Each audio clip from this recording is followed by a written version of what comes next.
이 굽네 치킨이 위기라고요? 2025년 현재 패점률 2% 내외, 브랜드 선호도는 상위 3위, 수치만 보면 오히려 너무 멀쩡해 보이죠. 그런데 전국 가맹점주들이 공정거래위원회에 신고서를 제출했습니다. 심지어 본사를 상대로 집단 분쟁 조정까지 들어간 상황. 왜 점주들은 너무 멀쩡해 보이는 브랜드 본사를 상대로 싸우고 있는 걸까요? 이 영상에서는 고추바사삭의 성공 이면에 숨겨진 광고비 전가, 수수료 폭탄, 유통 독점 구조까지 숫자와 구조로 낱낱이 해부합니다.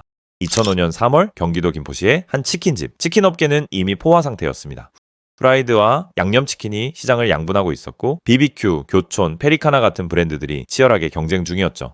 그런데 이 경쟁의 한가운데 튀기지 않고 오븐에 구운 치킨이라는 전혀 새로운 조리법을 들고 나온 사람들이 있었습니다. 바로 굽네치킨의 창업자 홍철호와 그의 동생 홍경호입니다. 홍철호는 축산을 전공한 뒤 외식업체에서의 실무 경험을 통해 조리 방식에 대한 깊은 이해와 감각을 키워왔는데요. 그는 그동안 관찰한 치킨 시장의 흐름과 웰빙 트렌드를 결합해 기름 없이 담백하게 구운 건강한 치킨이라는 틈새를 포착했죠. 문제는 시작부터 많았습니다. 오븐 구이는 튀김보다 조리 시간이 오래 걸렸고 생닭을 24조각으로 잘라야만 조리가 원활했는데요. 맛 조절도 쉽지 않았고 당시 소비자들에겐 생소한 조리법이었죠. 하지만 그는 물러서지 않았습니다. 서양식 향신료를 활용한 양식풍 메뉴 구성, 그리고 고객 피드백을 반영한 빠르게 개선했습니다. 자, 그렇게 하나둘 입소문이 나기 시작했고 이 담백하고 깔끔한 치킨은 특히 여성 고객과 가족 단위 소비자들에게 사랑받기 시작했는데요. 그 결과 오픈한 지 1년 남짓 만에 100호점을 돌파하게 됩니다. 한 끼 식사로도 손색 없는 치밥 문화를 만들며 오븐구이 치킨은 본격적인 카테고리로 자리 잡기 시작했죠. 굽네치킨의 폭발적인 성장에는 이유가 있었는데요. 바로 가맹점주에게 문턱을 낮춘 사무정책, 가맹비, 로열티, 보증금, 교육비 전부 받지 않았습니다. 창업에 대한 부담이 낮아진 덕에 예비 점주들은 굽네치킨으로 몰렸고요. 본사는 조리법 교육부터 인테리어, 마케팅까지 굽네는 점주가 안착할 수 있도록 전방위 지원을 아끼지 않았죠. 메뉴 전략도 강력했습니다. 2013년 고추바사삭은 단짠과 매콤의 황금 비율로 데이트를 기록했고요. 2016년 볼케이노, 갈비천왕은 치밥 문화와 어우러지며 식사 대용으로 받아들여졌습니다. 광고 전략도 굽네의 성장에 큰 역할을 했습니다. 2008년 굽네는 당시 최고의 인기 걸그룹이었던 소녀시대를 광고 모델로 내세웠는데요. 그들의 밝고 건강한 이미지는 기름 없이 오븐에 구운 담백한 치킨이라는 굽네의 차별화된 콘셉트를 시각적으로 완성해주는 존재였고요. 특히 그에 공개된 TV 광고는 단순한 제품 홍보를 넘어 브랜드의 정체성을 대중에게 강하게 각인시켰습니다.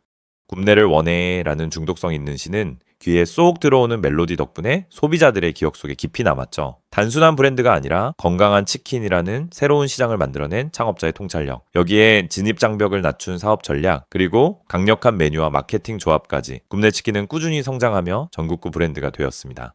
하지만 굽네치킨의 빠른 성장 이면에는 보이지 않던 긴장감과 갈등이 쌓이고 있었는데요. 가장 먼저 터진 문제가 가맹점주와의 갈등이었습니다.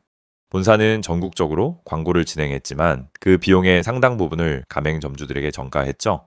실제로 플래그십 스토어, 플레이타운 운영비까지 광고비 명목으로 점주들에게 부담시키는 사례가 드러나면서 투명성 문제가 불거졌습니다. 문제는 광고비만이 아니었는데요. 광고비 사용 내역이 투명하게 공개되지 않았고 모바일 상품권의 수수료도 점주에게 전액 떠넘겼습니다. 공정거래위원회와 업계가 마련한 상생 방안에도 불구하고 굽네치킨은 7%에 달하는 수수료를 점주들이 전부 부담하게 했죠. 여기에 닭고기, 공급가 인상까지 겹쳤고요.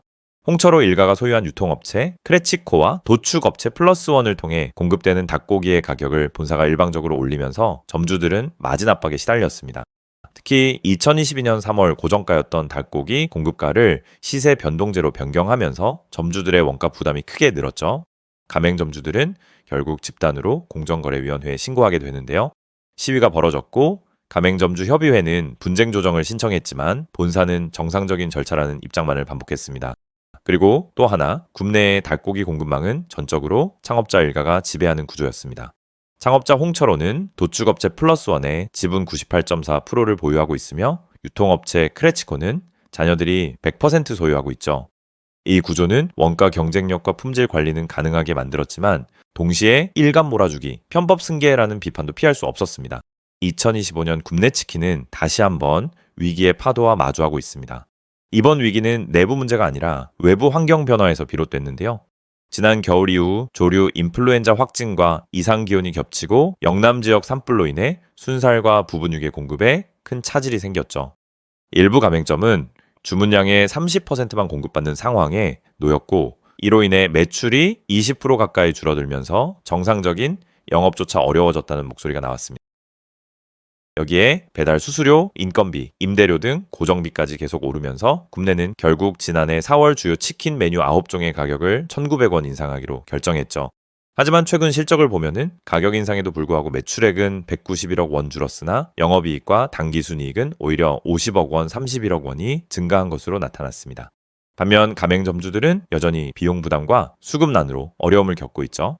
그럼에도 불구하고 굽내는 여전히 탄탄한 브랜드 체력을 보여주고 있는데요. 2025년 현재 전국 가맹점 수는 1200개 수준을 유지하고 있고, 브랜드 선호도 상위 3%에 오르며 안정적인 입지를 증명했습니다. 2023년 3월 브랜드 경쟁력 평가에서 1위, 2021년 포브스 코리아 선정 국내 치킨 프랜차이즈 1위를 기록하였습니다. 2023년 기준 폐점률 역시 2.48%로 치킨 업계에서 매우 낮은 편에 속합니다. 최근에는 Z세대를 겨냥한 새로운 시도도 이어지고 있는데요.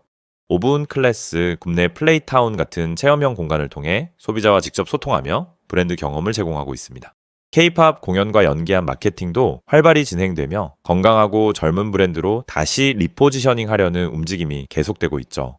한편 해외 진출도 순조롭게 이어지고 있는데요. 미국, 홍콩, 일본, 동남아 등 11개국에서 45개 매장을 운영 중이며 미국 LA에서는 4호점까지 오픈했습니다. 2025년 안에 100개 해외 매장을 목표로 K-푸드를 대표하는 글로벌 브랜드로 도약하려고 하죠. 하지만 아직 해결되지 않은 숙제도 남아 있는데요. 일감 몰아주기, 변동 가격제, 가맹점과의 갈등 같은 구조적인 문제는 여전히 존재하며 공정위의 조사로 브랜드의 투명성도 시험대에 올랐죠. 굽내는 지금 성공과 위기, 기회와 과제를 동시에 마주하고 있습니다. 단순히 버티는 것이 아니라 다음 단계를 준비 중인데요. 먼저 본사는 반복되는 닭고기, 수급난에 대응하기 위해 공급망 다변화를 추진하고 있고요. 메뉴도 계속 진화 중입니다. 대표 메뉴인 고추바사삭을 중심으로 건강 트렌드에 맞춘 K-웰니스 치킨 라인과 비건 메뉴 개발을 시도하고 있는데요. 오븐 피자, 오븐 디저트 같은 메뉴 확장도 진행되며 브랜드 정체성을 오븐 요리 전문으로 확장하려는 움직임도 보입니다. 디지털 전환도 빠른데요. AI 기반 상권 분석, 클라우드 POS, 배달 경로 최적화 시스템을 도입해 운영 효율을 높이고 있고, SNS 마케팅과 배달 앱 전용 메뉴를 활용한 온라인 전략도 강화되고 있죠. 하지만 굽내의 입지를 위협하는 후발주자도 등장하고 있습니다. 대표적으로 2015년 7월 서울 강남구 개포동에서 1호점을 연 60개 치킨은 하루 60마리만 새기름으로 튀긴다는 위생 원칙을 앞세워 소비자의 신뢰를 얻으며 빠르게 성장했는데요. 기름 교체 시스템과 친환경 포장재, 가족 단위 고객을 겨냥한 전략, 그리고 배우 이영자를 내세운 광고로 브랜드 이미지를 탄탄히 다졌죠. 최근 발생한 달끈이 튀김 논란에도 본사의 신속한 대응으로 위기관리 역량을 보여주며 전국 660개 이상의 가맹점과 1,500억 원대 매출을 기록하며 치킨 프랜차이즈 매출 6위에 올라섰습니다. 이와 더불어 굽내 치킨이 주목해야 할 또 다른 강력한 라이벌이 있습니다. 바로 2015년 10월 첫 매장 오픈으로 본격적으로 치킨 시장에 진입한 프라닭이죠. 프라닭은 기존의 튀김 방식과 오븐구이 방식을 결합한 오븐 후라이드 조리법으로 겉은 바삭하고 속은 촉촉한 식감과 차별화된 소스 토핑을 앞세워 빠르게 브랜드 인지도를 높였습니다.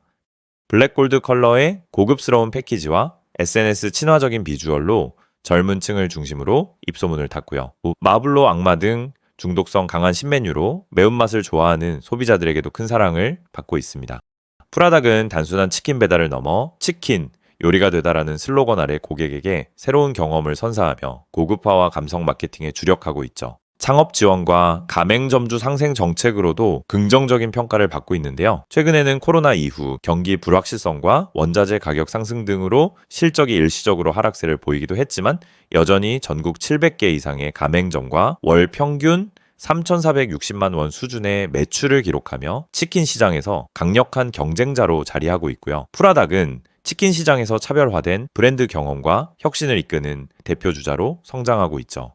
굽내 치킨은 여전히 시장에서 강자로 자리하고 있지만 앞으로의 핵심 과제는 신뢰 회복과 지속적인 혁신이 관건인데요. 하지만 일감 몰아주기 논란, 투명성 문제 등 신뢰 위기를 해결하지 못한다면 지금까지 쌓아온 브랜드 가치에도 영향을 줄 수밖에 없죠. 앞으로의 굽내는 혁신과 신뢰 회복, 이 두 축 위에서 진짜 미래가 결정될 것입니다. 여러분은 굽네 치킨의 미래에 대해 어떻게 생각하시나요? 아니면 후발 브랜드들의 거센 추격에 밀려 조금씩 잊혀지게 될까요? 그리고 여러분이 가장 기억에 남는 굽네 메뉴나 광고는 무엇이었는지 댓글로 자유롭게 남겨주세요. 구독해주시면 다음 브랜드의 숨겨진 이야기도 바로 받아보실 수 있습니다.